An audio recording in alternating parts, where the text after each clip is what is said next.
بسم الله الرحمن الرحيم الحمد لله وأشهد أن لا إله إلا الله وحده لا شريك له وأشهد أن محمدا عبده ورسوله صلوات الله وسلامه عليه تسليما كثيرا أما بعد إن خير الكلام كلام الله وخير الهدى هدى رسول الله صلى الله عليه وسلم وشر الأمور محدثاتها وكل محدثة بدعة وكل بدعة ضلالة وكل ضلالة في النار.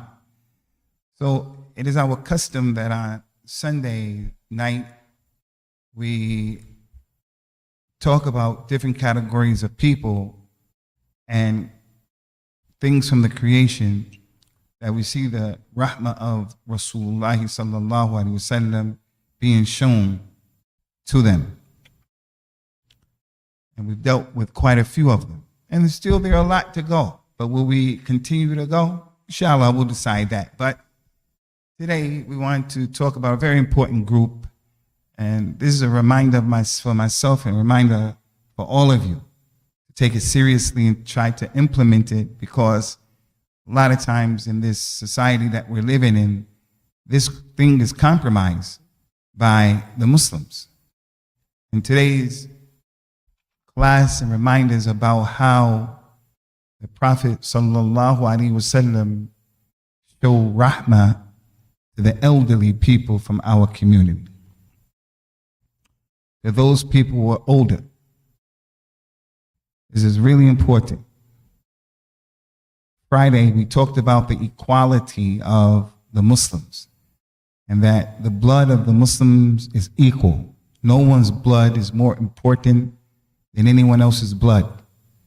So the child who is 5, 6, 7, 8, his blood is not lesser in importance than an elderly person. Nor is the elderly person who may be on his deathbed, his blood is not lesser than anyone else's blood. And as we mentioned, although we are equal and we're sharing and experiencing that equality in our property, our honor, and our blood, it doesn't mean that we're equal all across the board. It doesn't mean that by any stretch of the imagination. Wallahu faddalakum, wallahu faddala ba'dukum ala ba'd. Allah has given some of you superiority over others. وَرَفَعْنَا بَعْضُكُمْ فَوْقَ بَعْضٍ دَرَجَاتٍ. We have raised some of you above and giving you superiority and giving you virtues over others. And Allah Azza wa Jal has legislated that older people, in terms of their position, they're above most people. If you're older, you're above most people. And if you add on to him or her being older, it's a scholar, it becomes even more serious. Your mother and your father, it becomes even more serious. The leader of the Muslims, it becomes even more serious. So the one who is older, by default, he has a position that is not equal to those who are younger. And this issue has been mentioned throughout the Quran for anybody to see. In the story of Yusuf, salawatullahi wassalamu alayhi, when Binyamin, the youngest brother of Yusuf, was accused of stealing the cup of the king, they said that they were going to keep Binyamin as hostage for what he was accused of, and he didn't do it. The brothers of Binyamin, they were a problem. Yusuf's brother did a lot of evil, but they had enough sense to be sensitive to the fact that their father was old. And that's a lesson to us. Although they were a problem, those brothers, قالوا يا أيها العزيز إن له أبا شيخا كبيرا فخذ أحدنا مكانه إنا نراك من المحسنين. They said, no, Al-Aziz, you're the Aziz. This boy, Binyamin, his father Yaqub, he is an old man. He's old in age. So take any one of us and let us be the hostage and let him go. because his father is close to him. This is his baby. This is the young one. That's going to harm the father, make him sad. That's a clear sign that those brothers of Yusuf, for all of that, what they did, which was wrong, to their brothers, all of what they did, they still had enough deen and enough understanding and enough sympathy, empathy, and emotions to look out for the feelings of an old person.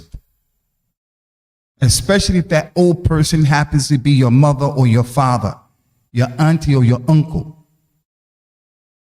Another ayat of the Quran is with Zakaria. Salawatullahi wa salamuhu alayhi. قال ربي إني وهن العظم مني واشتعل الرأس شيبا ولم أكن بدعائك شقيا. He said, oh my Lord, my bones have become infirm. My bones. We always hear about old people falling over and breaking their hips. We always hear old people falling over. You have to do everything in your ability to prevent that from happening by helping them and making the way clear. Oh my Lord, my bones are infirm and my hair has become white. And whenever I make dua to you, you never leave my dua unanswered.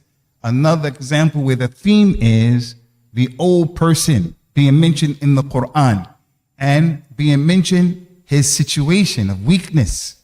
So that was his dua. Allah Ta'ala mentioned in the Quran about his sunnah and creating Bani Adam.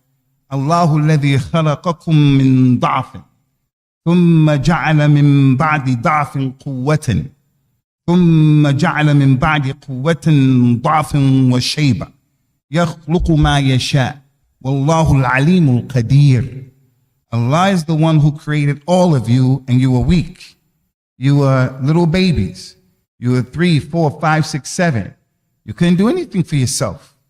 You had to be fed. You had to be protected. You had to be transported. You had to be clean. And then after you were weak, he made you strong, where now you can work. Now you can drive. Now you can defend yourself. Now you can defend and take care of others. And then after that strength that you had, he made you weak again. And not only did he make you weak, but he gave you white hair. You became broken down. White hair started growing from all parts of your body.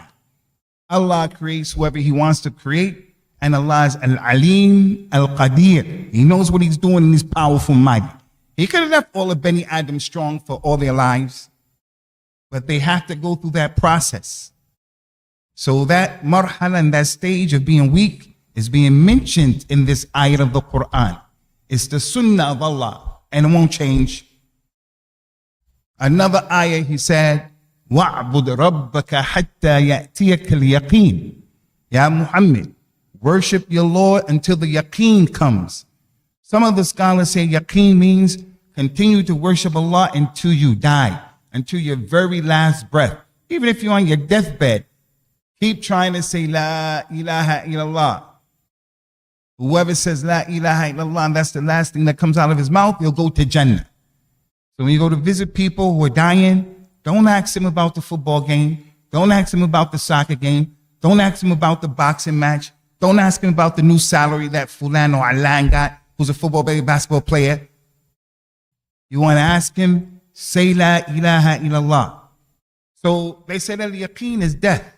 And some of them said, worship your Lord until that whiteness comes on you, because that is a yaqeen, and that's an ishara and a sign you're going to die soon. You don't have very much longer to live, and Allah knows best. You don't have much longer to live. So keep worshiping Allah. All of those ayahs and other than ayahs are mentioning issues about this marhala and this category of people. As for the hadith of the Nabi sallallahu alaihi wasallam, hadith wala haraj.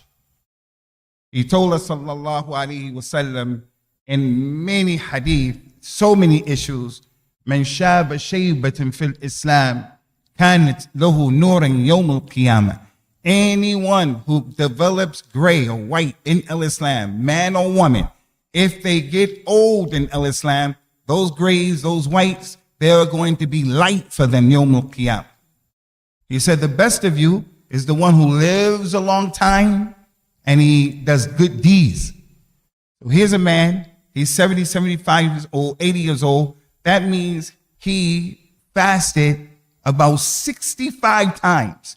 And you're a new revert, you fasted 2 times, 3 times, and then you're going to talk to the one who has 40, 50, 60 fasts under his belt. You're going to talk to him like that? Because you're on the Sunnah and he's not on the Sunnah? Because you're a student and he's a hardcore blind follower of one of the madhabs, and you talk to him like that? Something's wrong with you. Although you're on the Sunnah, mashallah, and that's praiseworthy, inshallah, and although he may be a blind follower and he's ignorant, and that is not praiseworthy, those are 2 different things. He's an old man. She's an old man.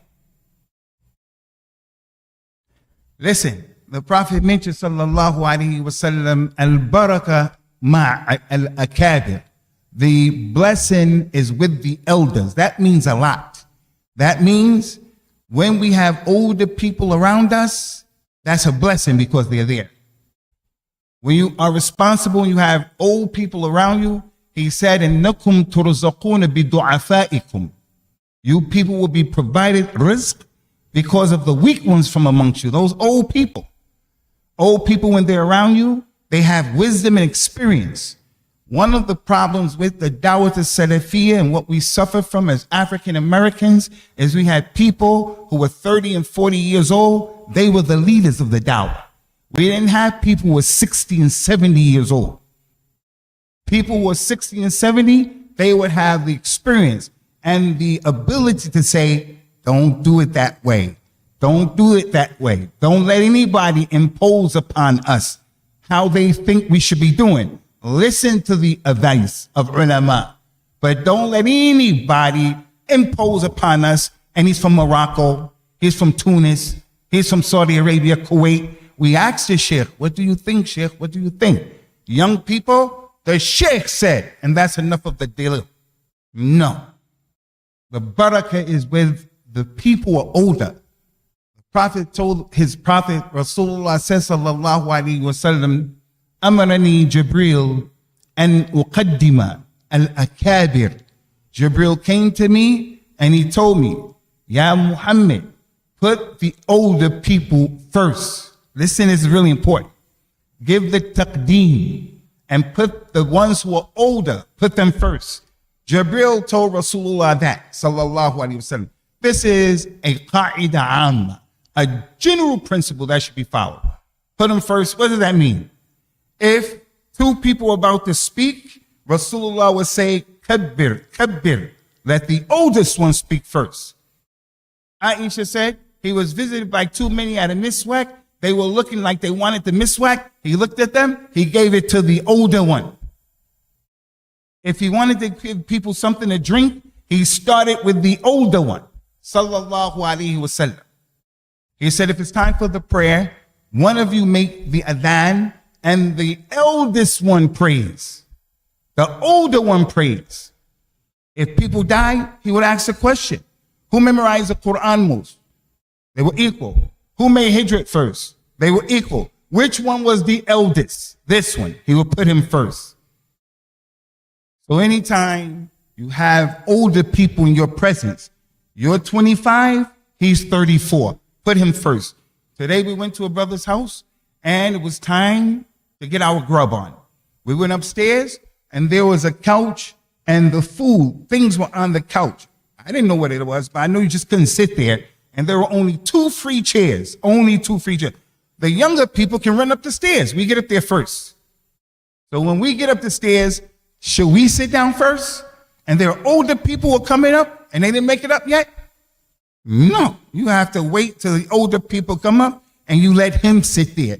Never sit down before the people older than you. And you have to be sensitive to that.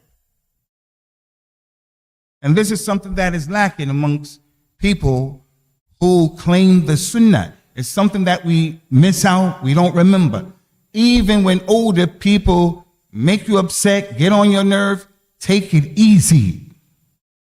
Jibril ordered him, sallallahu alaihi wasallam, put the older people first and give them preference. He didn't say put old people. He said put the older, the old. So again, if you're young, you should respect the older brother, even if you only have you by 2-3 years. But if he has gray and he's older, make it easy for him. Let him go through the door first. Let him drink the water first. Let him go to the toilet first. Akramakumullah. Let him park in that place first. From what the Prophet mentioned, sallallahu alaihi wa ala alihi wa sallam, and there are a lot of things. He says, sallallahu alaihi wa sallam, to his companions, ragam anfuhu, thumma ragam anfuhu, thumma ragam anfuhu. May the person be disrespected. May his nose be put in the ground. May he be debased, disrespected. May he be put down. That's a dua from the Nabi sallallahu alaihi wasallam on someone. May he be put down, debased. They said, who, ya Rasulullah? He said, the person who adraka walidayhi aw ahadahuma fil kibr wa lam yadkhul al-jannah.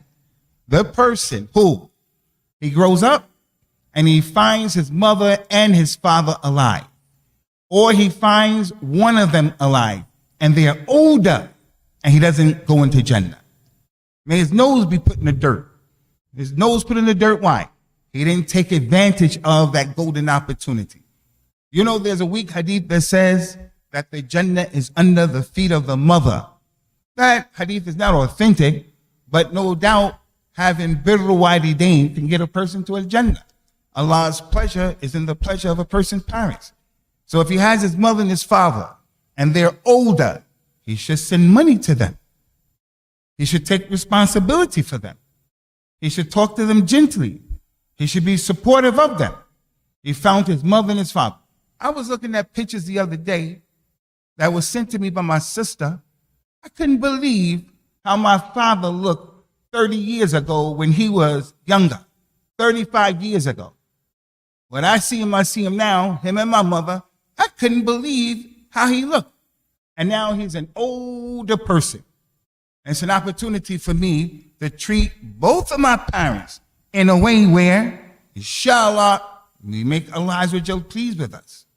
Don't be the person who treats your mother and your father. So as I told you, the older person by himself is up there, but it becomes more severe, more ta'keed, more when other things are added on.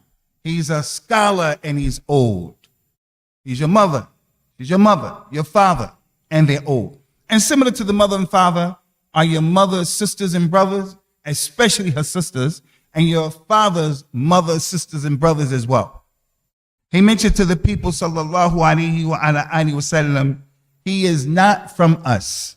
Those people who don't have rahmah for the youngsters, and those people who don't know the sharaf of the elders. He is not from the Muslims who know. He's not from the Muslims who practice the deen correctly.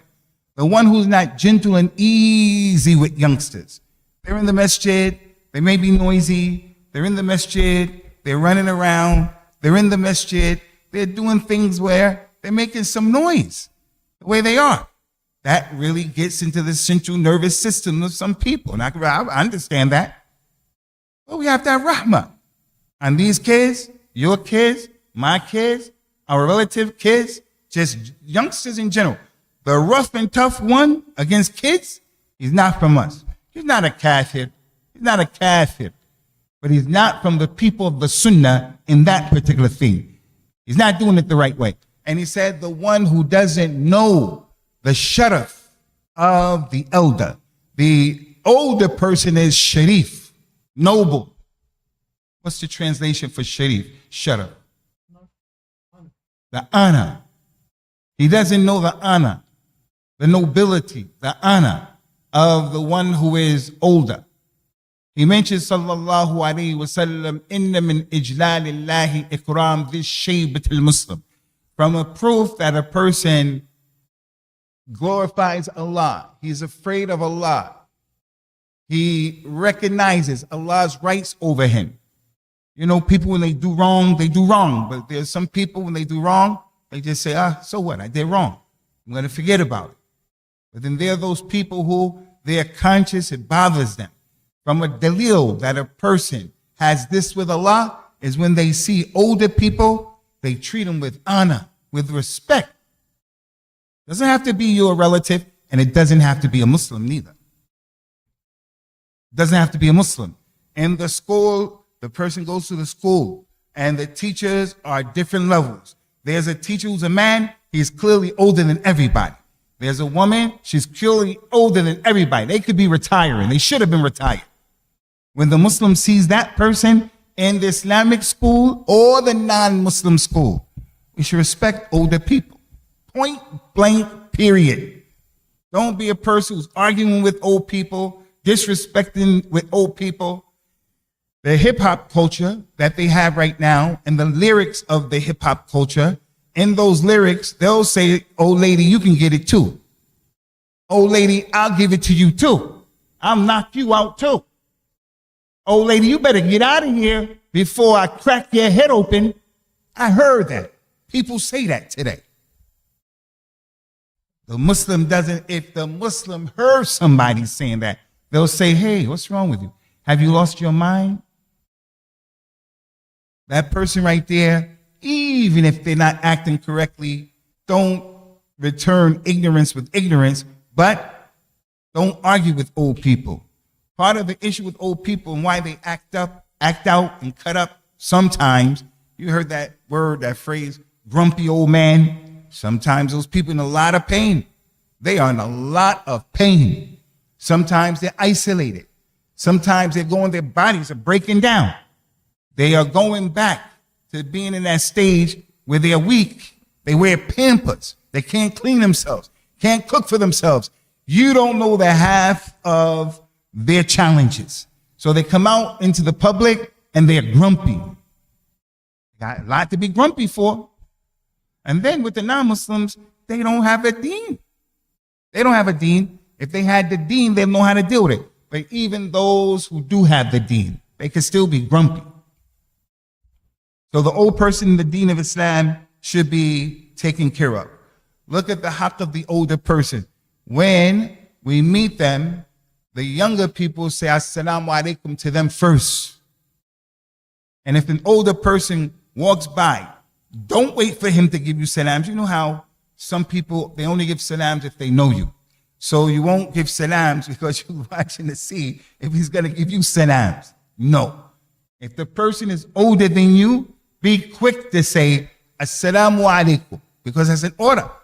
The young people give salams to the one who is older. The one who is sitting down gives the salam to the one who is standing up. The older person, he is not like anybody else.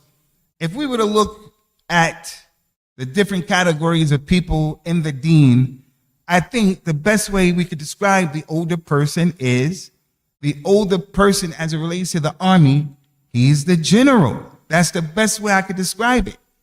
The older person is the general. He's the highest one up there. He's the general. Even the scholar is not the general. The scholar, if he's younger than the older person, the scholar should respect that older person as well. And the older person should respect the scholar. From what I saw in my life, is that I saw scholars, when it came to people older than them, they respected the older person more. They tried to help him. They tried to be easy with him. They tried to initiate kissing him as opposed to him kissing the scholar, for the most part. I never saw it the other way around. And I'm talking about old people. So the old person is the general. Is the scholar better than the old person? Yes, no doubt about that. He's better than the old person because he brings more benefit to the table. He brings more benefit. The best of you is the one who brings the most benefit. But nonetheless, the scholar's taqwa will cause him to respect them. What's the dalil for that? Today's talk is the rahmah of the Nabi sallallahu alaihi wasallam to the elders. What's the dalil? As we mentioned Friday in the khutbah, the equality between Muslims, the conquest of Mecca took place in what year? What year did the Prophet conquer Mecca? Good job. You wasn't even here. The 8th year after the Hijrah. And that year is called the year of the conquest in the Quran. Suratul Fath. Verily we have given you a clear manifest victory. The 8th year.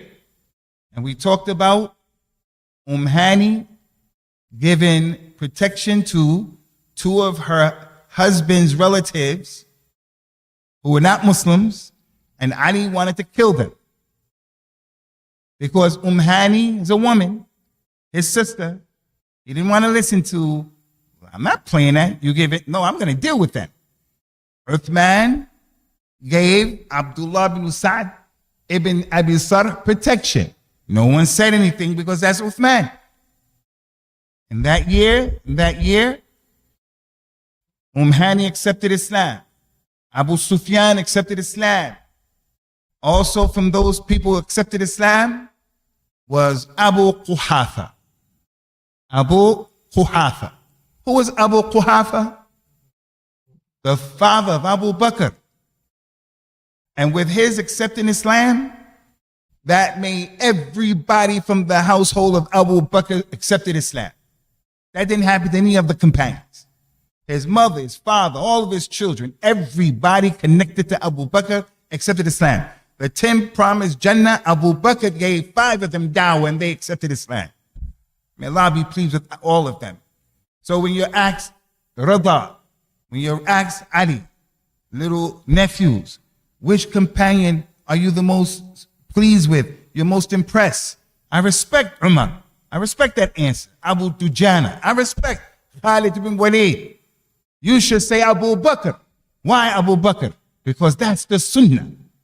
He was the best of the companions. May Allah be pleased with him. When his father, he went to the house, he brought his father. His father was in his 90s. He died at 97. He brought him to the Prophet sallallahu alaihi wasallam, bent over and blind. Can you imagine the picture? The old man, bent over, broken up, in his 90s. Abu Bakr has fiqh. Abu Bakr has fahm. Abu Bakr knows about respecting his mother and his father and people. Abu Bakr knows about respecting the elders. Abu Bakr knows about his position with the Nabi. It was easy for Abu Bakr to send someone, please go and tell Rasulullah that I'm asking him to come. Easy for him. Abu Bakr was he was part of the reason why Mecca was conquered. He brought his father to the Nabi.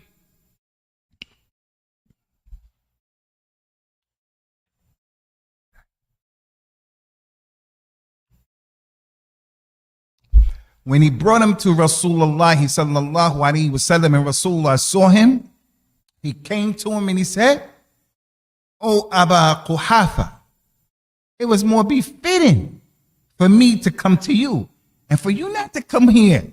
I should have come to you." And he's the Sayyid of Bani Adam.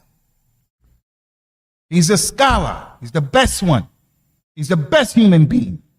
So he wasn't arrogant. So by which right, me, Abu Usama, me, I'm a revert.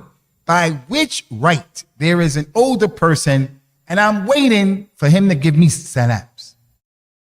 Because I give dawah. Because I'm on the Sunnah. How do I look at it like that? And I won't say anything. As opposed to me saying, that man is older than me. And the more knowledge that you truly have, and the better your understanding is, you'll know, you will feel a need to say, hey, let me start off the salams with him. Let me be gentle with him. Let me respect him. His hair was white, like snow. Everything was white. He couldn't see. The Prophet told them, sallallahu alaihi wasallam, غَيِّرُوا هَذَا وَاجْتَنِبُوا السَّوَادِ. Change all of this hair that's white and stay away from the black dye. Stay away from the black dye. And this is one of the strong delils that the scholars of Islam use to show dyeing your hair black is haram for the man or the woman. The man or the woman. Dyeing your hair true, pure, total black, haram.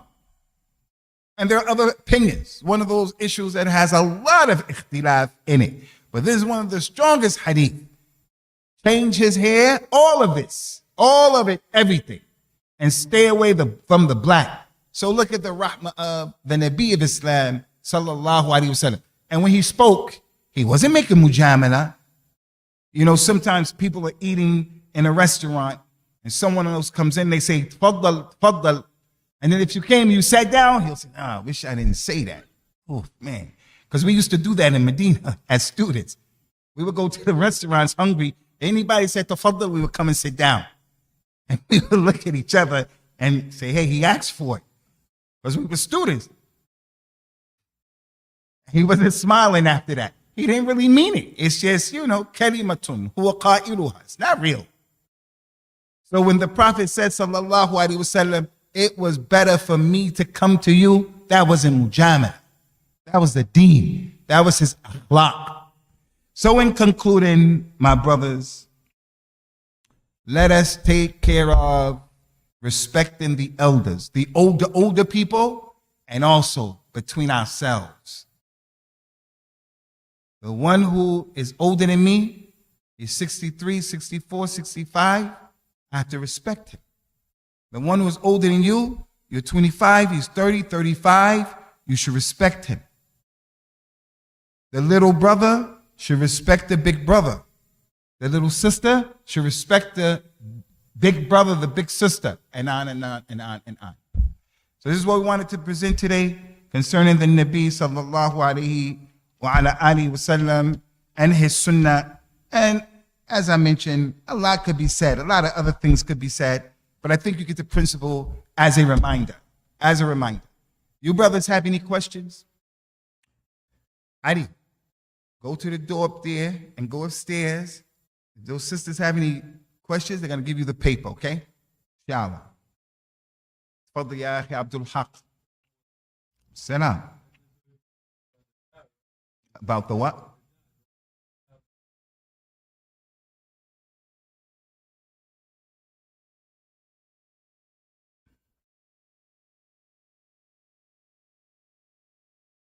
What is the reason behind the prohibition of dyeing the hair black? Allahu A'lam. Can somebody fact check that very quickly? Huh? Yeah, that is obedience to the Nabi sallallahu alaihi wasallam, but it can have an illah, something that I don't want to say, something I don't know.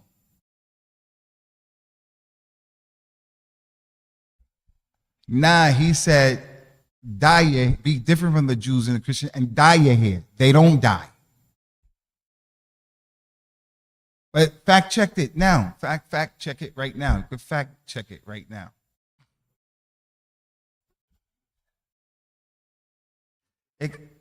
Nah.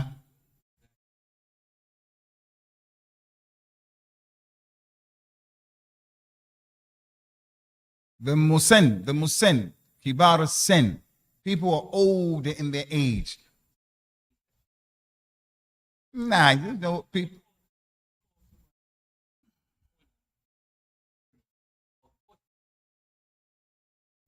Nah, he's not an elder. He's older than that. The 20, 30-year-old is older than 20, 25-year-old.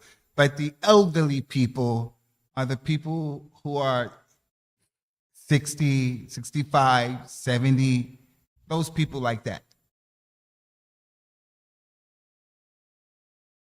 Yeah, and because of the age, because of their age, they have white hair. Because some people are young and they get white hairs, hereditary. So that hadith doesn't apply to him about Nur Yawm al-Qiyamah. His whiteness comes from hereditary. So the elders are those people, you know, in Islam, the man, like the ayah said, فَلَمَّا بَلَغَ أَشُدُّهُ. Yeah, when he became full age. The ayah said that he balaga arba'ina sana. Yeah, he became 40 years old. He became full age, the human being. So at the age of 40, a man is at his strength. He's at his strength. He hovers at that strength, 40, 45, 46, 47, and then he starts to decline. Starts to decline. So 60, 65, 70, and clearly when they're 80. And I think I told some of you brothers, when I went to North Carolina 2 weeks ago, I was with these elderly African-American people who had been in the Nation of Islam. Then they were in Imam Wadathi Muhammad's community. And now some of them became Salafi and some of them not Salafi. But just being with them was really a nice experience. And all of them were praying on chairs. All of them, most of them, replaced knees, replaced hips. Their teeth have fallen out. They had dentures, this, that. And it was just nice being around them because they were on that old time religion. That old time religion where when they spoke, they had wisdom. They were calm. They were just easy. May Allah give them people long life, inshallah, and give everybody a good ending. Anybody find that thing about the black? I want to say it's changing the creation of Allah, but I don't remember reading that. And then if you put other colors, it's changing Allah's creation. Or it can be a kind of tadlis. Because if you make it black, it's as if you're trying to hide your age. Whereas if it's another color, people know it's orange. It's this, that is yellow. That's because it's an older person. But if you make it black, it's like you don't have any white to you. But I don't want to put myself out there like that. It's one of those issues, though, with a lot of ikhtilaf in it. Any more questions, my brothers? What happened to Ali Baba? All right, just wait till they find it. وَجَدْتَمُوهَا. You know Farzan?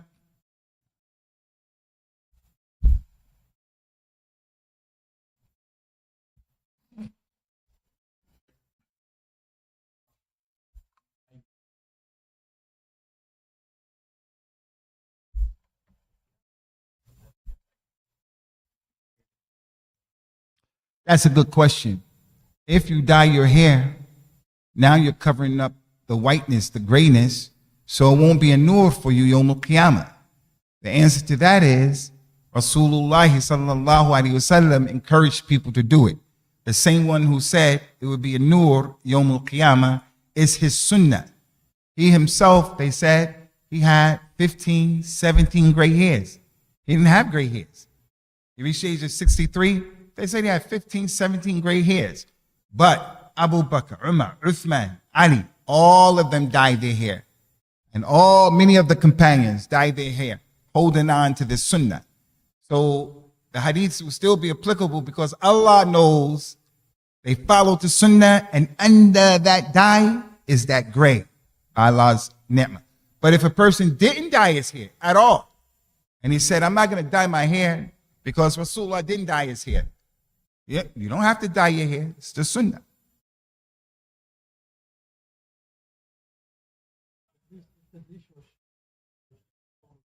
Deception, yeah, like you act like you're younger than what you really are. Where you get that from? You just found the dictionary that said deception? What? Yeah, that's a good site. That's a good site. Islam Q&A is a good site.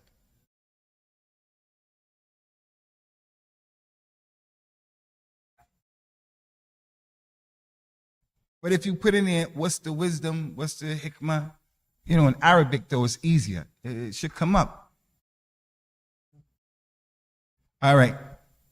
The deception. You appear as if you're younger than your reality. Whereas if you dyed it yellow, orange, those kind of colors, people see that, and it's like a weird color. So they know you're dyeing your hair. You're an older person. But when it's black like that, total, absolute black.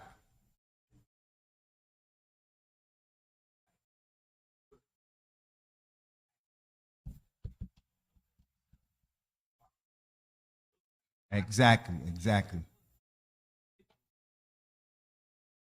Exactly, exactly, exactly.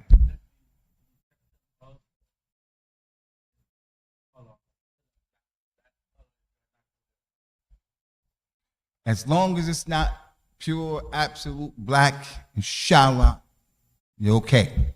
So if a person has kind of like reddish hair, sandy hair, and he got old and it became white and he dyed it that color as if it's still the same, it's not, nah, it's not black. He's allowed to dye it. Another thing about dyeing, this is really important, but he let the people dye. He let the people dye their hair, and he said the exception, don't do black. So that means you could do other things, which brings us to the next issue. The new revert, they hear what we're saying, and they say, okay, that's nice because I'm into grunge music. I'm into, what do you call them guys dressed like the Matrix? Gothic music. I'm into this type. So she want to dye her hair pink. The man want to dye his hair pink, dye his beard, this great rainbow and all that. This should be avoided because that's resembling the kuffar. And that's doing what's going to cause people to look at you. You shouldn't be weird and strange like that amongst the Muslims. We shouldn't do that. Is it haram for a man to wear a necklace? I'm not going to say it's haram for him to wear a necklace, but that's not something that we do.